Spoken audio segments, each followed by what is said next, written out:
Hello students, তোমাদের সকলকে স্বাগত। আজকে তোমাদের দ্বিতীয় পর্যায়ক্রমিক মূল্যায়ন 2026-এর ক্লাস 9-এর রায় ও মার্টিন প্রশ্নবিচিত্রার জীবন বিজ্ঞানের মডেল সেট 4 করে দেখাবো। তো চলো শুরু করা যাক। তার আগে বলে দিই, তোমরা যদি চ্যানেলে নতুন হয়ে থাকো তাহলে চ্যানেলটিকে অবশ্যই সাবস্ক্রাইব করে দিবে।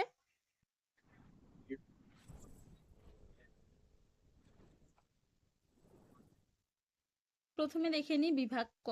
সঠিক উত্তরটি নির্বাচন করো। একটি প্রোটিন ভঙ্গকারী উৎসেচক হলো অপশন সি ট্রিপসিন। পরের প্রশ্ন কি আছে, ট্রাকিয়া কোন শ্রেণীর শ্বাস অঙ্গ? উত্তর হবে কি অপশন বি ফোরিং। পরের প্রশ্ন কি আছে, সালোক সংশ্লেষের আলোক দশায় কোনটি উৎপন্ন হয় না? উত্তর হবে কি অপশন সি পিজিএ। পরের প্রশ্ন কি আছে, মানব দেহে ইউরিয়া কোথায় উৎপন্ন হয়? উত্তর হবে কি অপশন সি যকৃতে। পরের প্রশ্ন কি আছে, বাহক প্রোটিনের সহায়তায় বিপাকীয় শক্তির সাহায্যে পদার্থের অণুর পরিবহনকে বলে? অপশন এ সক্রিয় পরিবহন। এবার দেখে নি বিভাগ খ। নির্দেশ অনুসারে উত্তর দাও। প্রথমে দেখে নি 2-এর এ। হেপাটোপ্যানক্রিয়েটিক অ্যাম্পুলা কোথায় উন্মুক্ত হয়? উত্তর হবে কি ক্ষুদ্রান্তের ডিওডিনাম অংশে। পরে প্রশ্ন কি আছে, রুবিস্কো এর পুরো নাম কি? রিবিউলোজ 1,3 বিস ফসফেট কার্বক্সিলেজ অক্সিজেনেজ। পরে প্রশ্ন কি আছে, বি ব্লাড গ্রুপ যুক্ত ব্যক্তির রক্তে কোন অ্যাগ্লুটিনিন থাকে? উত্তর হবে কি অ্যান্টি-এ। এবার দেখে নি 2-এর বি। শূন্যস্থান পূরণ করো। কাণ্ডে উপস্থিত ড্যাশ এর মাধ্যমে বাষ্পমোচন ঘটে? উত্তর হবে কি লেন্টিসেল।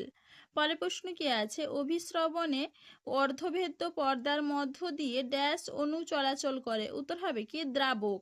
পরে প্রশ্ন কি আছে, ক্ষুদ্রান্ত্রের অন্তঃগাত্রে আঙ্গুলের ন্যায় প্রবর্ধককে ড্যাশ বলে? উত্তর হবে কি ভিলাই। এবার দেখে নি 2-এর সি। সত্য অথবা মিথ্যা লেখো। উদ্ভিদের পুষ্টি হলো হলজৈবিক পুষ্টি, এটা হবে মিথ্যা। পরের প্রশ্ন কি আছে, পিত্ত হলো উৎসেচকহীন পাচক রস, এটা হবে সত্য।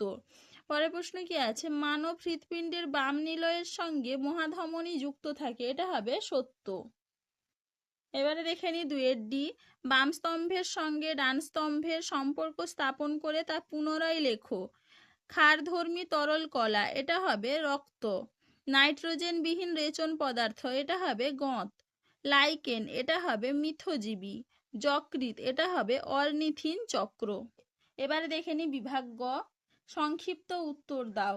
মানব দেহে শ্বাসক্রিয়ায় সহায়ক দুটি পেশির নাম লেখো। উত্তর হবে কি ডায়াফ্রাম ও ইন্টারকস্টাল পেশি।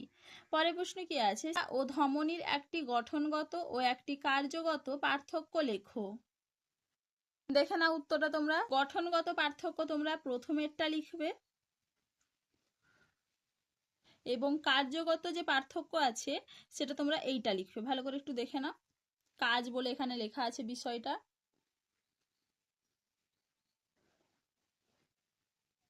চলো এবারে পরের প্রশ্ন কি আছে, এরিথ্রোব্লাস্টোসিস ফিটালিস কি? দেখে নাও উত্তরটা তোমরা। এইখান থেকে এইটুকু লিখবে, ভালো করে একটু দেখে নাও।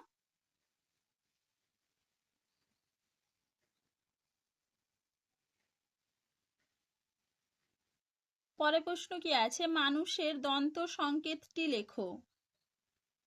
দেখে নাও উত্তরটা তোমরা, মানুষের দন্ত সংকেত।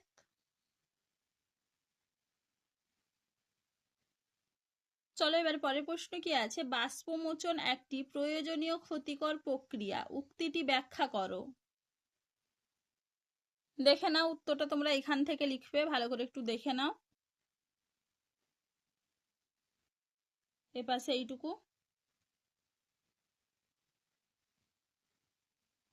পরের প্রশ্ন কি আছে, ব্রুনারের গ্রন্থি কোথায় দেখা যায়, এর কাজ কি? দেখে নাও উত্তরটা তোমরা এখান থেকে এইটুকু লিখবে। পরের প্রশ্ন কি আছে, ফটোফসফোরাইলেশন কাকে বলে? দেখে নাও উত্তরটা তোমরা এখান থেকে এইটুকু লিখবে, ভালো করে একটু দেখে নাও।